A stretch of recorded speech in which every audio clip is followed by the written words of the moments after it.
what do we need to do as an operations section chief to know, to really be efficient and effective in responding to any incident? Well, specifically for this case, we need to do a site evaluation and characterization. So it's not much, and honestly, look, is there really any way, is there anything different with the way that we manage a response than how you guys manage your business on a daily basis? It's a common sense approach, right? It's the same way that you do business every day. The only thing that ICS has done that's different than how you guys operate on a daily basis, because on a daily basis you come up with objectives, you have a timeline for when you want those objectives met, you develop the strategies and tactics necessary to meet those objectives, and then you carry out your plan, right? Maybe as simple as something you came up in your head and communicated verbally, or it could be something, it could just be an email, or it could be a full-scale plan that you've developed for the company. So ICS is no different than, where the incident management is no different than what you do every day. The difference, the thing that ICS did for us is it gave us a common sheet of music to sing from. So I'm not calling a section chief, a section boss, and you a section manager, and you an operations section supervisor. We're all using the same term for a position. We're all using the same term for facilities, command post, helibase, helispot, those things, common terminology. It was supposed to eliminate things like 10 codes, which it did eliminate 10 codes, you know, that the police use. And it was supposed to eliminate acronyms, but the Coast Guard saw fit to develop more acronyms because they can't help themselves. It just is what it is. So now we have an incident management handbook with 4 pages of acronyms. So it's pretty interesting. But that's just the nature of the beast. It's just the way it is. So not the Coast Guard's fault.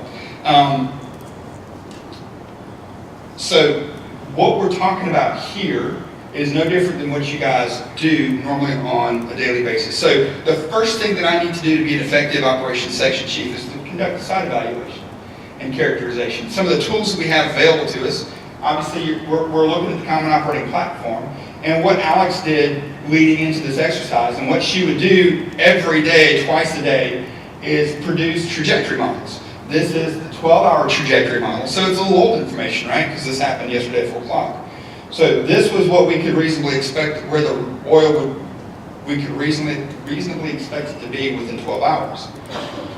Models are planning tools. They're not anything to really live and die by. You don't want to die on this hill, because models can be wrong sometimes. But what it does do for us is it gives us a start point operations. So from this information, I can say, well, it looks like it's going to be heading north, and the worst of it's going to be about this far away. So that's where I start looking. Now, I can do that a couple different ways. What would be the most efficient way? Because this is a pretty big chunk of real estate, right?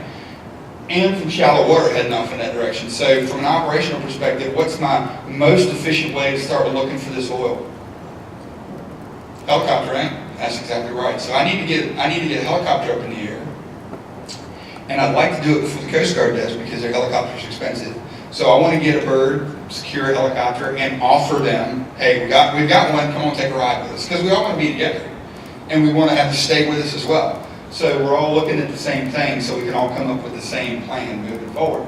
But that's exactly right. We want to get up there with surveillance to see exactly where our heaviest areas of oil are, so we can make sure we get positive containment as best we can with the resources that we have. And also, once we're starting to skim, which by now we would, the NRC admirals on scene, as well as some Marco skimmers and things, I want to get them directed in the heaviest areas of oil so they can be most effective in their recovery. Because if we can get it while it's free floating, that means it's a lot cheaper to pick it up now than it is when it hits the shoreline. And you guys can all probably appreciate that without much explanation.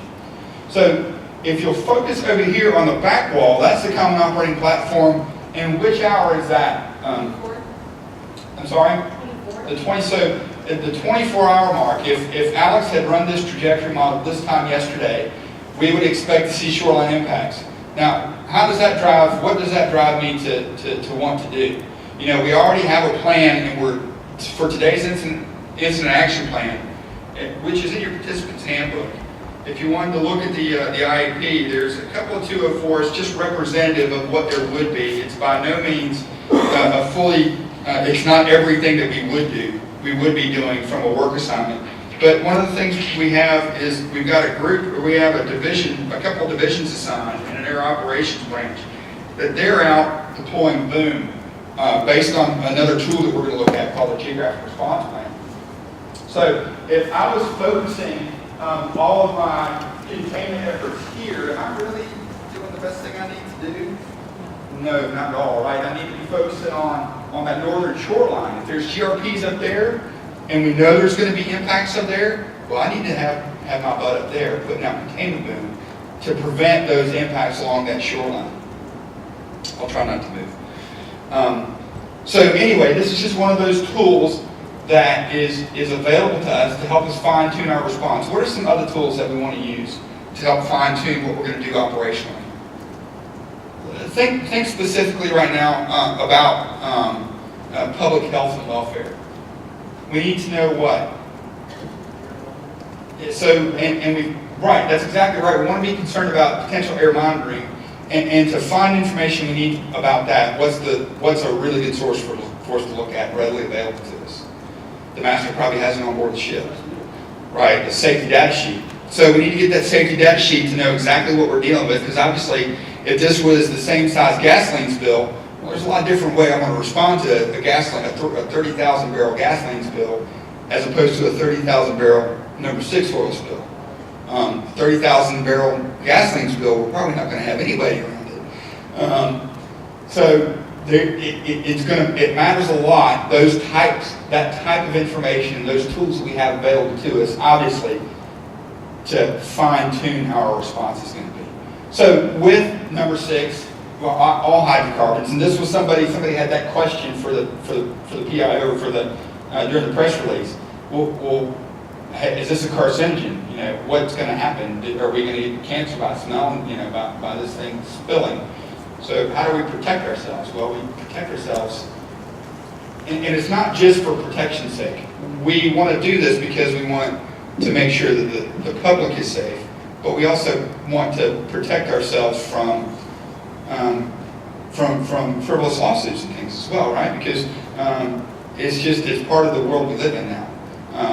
So we take it seriously because we're protecting the population from any inhalation hazards or any physical hazards, but then we're also protecting ourselves with defensible documentation that no, there were no hazardous atmospheres in these areas, wherever the areas. And we would go everywhere to make sure we have the whole area blanketed and have defensible documentation for all of Unified Command with regards to air monitoring. So to do that, we would establish an air monitoring group, at least a group, to be out to do that with fixed and roaming systems. And it would be somebody beyond the National Response Corporation. So NRC is good. They could do it for the first couple hours, the initial response, and they're going to be doing it continuously for their own personnel for employee safety. But it would be something that we would want to establish. And bring professionals in, like Total Safety is who we simulated activating. And there's other organizations that do it as well. But we would engage those folks and their industrial hygienists to be in those areas to make sure that we're protected, that the public is protected, and that we're protected as well.